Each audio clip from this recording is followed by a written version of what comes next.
Arizona, Jerome, the town that refuses to die. But the mountain demanded a blood tax. Mine collapses were frequent. Pockets of poison gas would snuff out entire crews in seconds. Underground explosions turned tunnels into incinerators. Men were crushed, burned, or suffocated, sometimes all three at once. Death was so common that the sound of funeral bells became as routine as the morning whistle. Jerome earned a darker name back then, the town of 1,000 widows. The soil isn't just dirt anymore, it's a mixture of copper ore and human bone. 3. The Great Furnace of 1917. In July of 1917, the devil came to the surface. A fire broke out, and in the dry Arizona heat, the wooden buildings became tinder.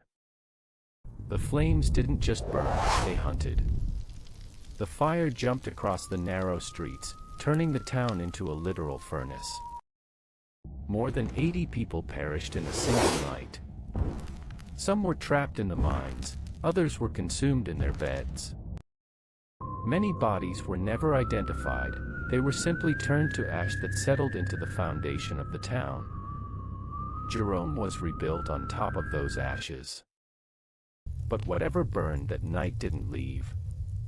It's still in the walls. It's still in the floorboards. 1. A town hanging over the edge. 4. The Jerome Grand Hotel, the House of Pain. The most infamous landmark is the Jerome Grand Hotel. But before it was a place for tourists to sleep, it was the United Verde Hospital. This was the final destination for miners when the mountain was finished with them. This was where they brought the men with broken spines, crushed skulls, and lungs scorched by chemical fires. Thousands of people drew their last, agonizing breaths in these rooms. Today, the nurses of the past are still on duty. Lights flicker in empty wards. The elevator moves to floors where no one is waiting. And in the long, dark corridors, people see a woman in a vintage white uniform, standing perfectly still, watching the guests with eyes that haven't seen the light of day in 80 years. 5. The Terror of Room 32. In the hotel, Room 32 is the most requested room, and the most frequently abandoned. Guests check in with excitement, but many check out before dawn. They tell stories of waking up in total darkness, feeling a crushing pressure on their chests, as if a pile of rubble had fallen on them. Their breath hitches. Their lungs refuse to expand. And then comes the whisper, right against the ear, so close you can feel the cold air, "Don't sleep." Mirrors fog up from the inside of the glass. Jerome does not sit on the mountain, it clings to it. Perched precariously on the side of Mingus Mountain, it looks like a collection of wooden blocks that should have slid into the canyon a century ago. Handprints appear on the windows, handprints with elongated, distorted fingers that match no human proportion. One man fled the room at 3:17 a.m., leaving his luggage and his car keys behind. He told the clerk, "Something watched me all night." And it never blinked. 6. The Moving Streets. Jerome is physically unstable. Because of the honeycomb of tunnels beneath it, the town is slowly, agonizingly sliding down the mountain. Buildings crack. Floors tilt at impossible angles. Doors that were square yesterday will not close today. The locals joke that the town is trying to escape the mountain. But visitors don't find it funny. At night, as you walk the tilted sidewalks, you will hear footsteps behind you. They are heavy, measured, and rhythmic, the sound of work boots on gravel.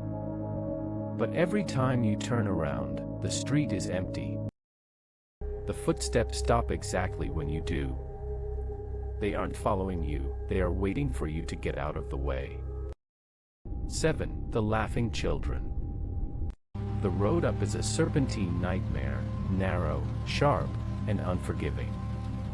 The higher you climb, the thinner the air becomes, and the heavier the atmosphere feels. Security cameras in the old buildings have caught things that shouldn't exist. Tiny silhouettes running through the hallways after midnight. You can hear them, the sound of bare feet slapping against cold tile, the echoes of high-pitched, playful laughter. But there are no children registered at the hotel. There are no children living in those blocks.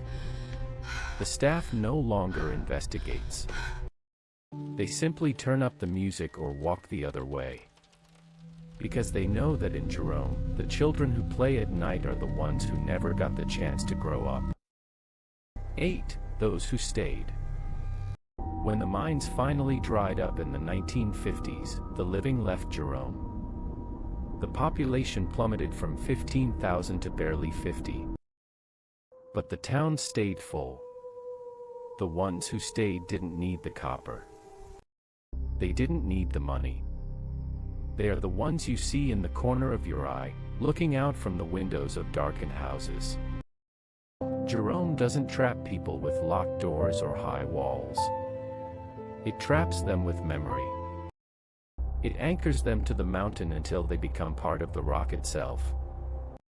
The houses are stacked on top of one another, bolted into the red rock as if someone were trying to pin a dying memory in place.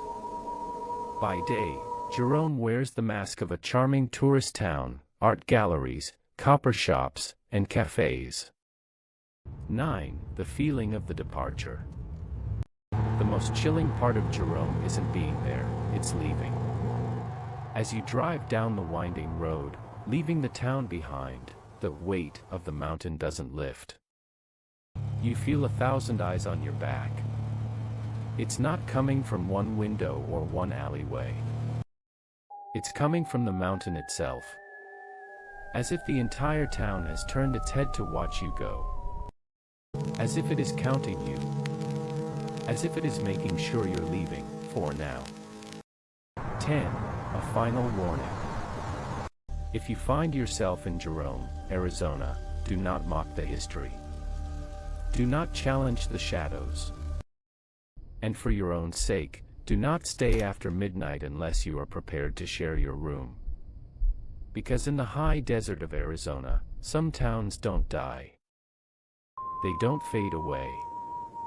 They just sit on the edge of the cliff, waiting for someone new to help them remember what it was like to be alive.